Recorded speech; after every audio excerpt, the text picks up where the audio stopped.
Növbəti sujetimiz iki igidin ömür yolundan bəhs edir. Biri Şuşa döyüşlərində şəhid olan və qızının üzünü görməyə belə fürsət tapmayan Emil Fərzalizadə. Digəri isə möcüzə nəticəsində sağ qalsa da, mənfur düşmənin ikinci atəşi ilə şəhidlik zirvəsinə ucalan tacir Muradlı. Qəhrəmanlarımızın hər ikisi Beyləqanın Yeni Mil qəsəbəsindəndir.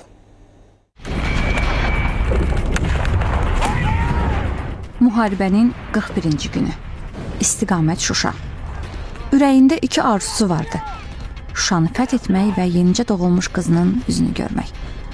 Birinci arzusuna çatmaq üçün qəhrəmancasına vuruşur. Kiçik çavuş Emin Fərzalizadə qızı yadigar qalıb.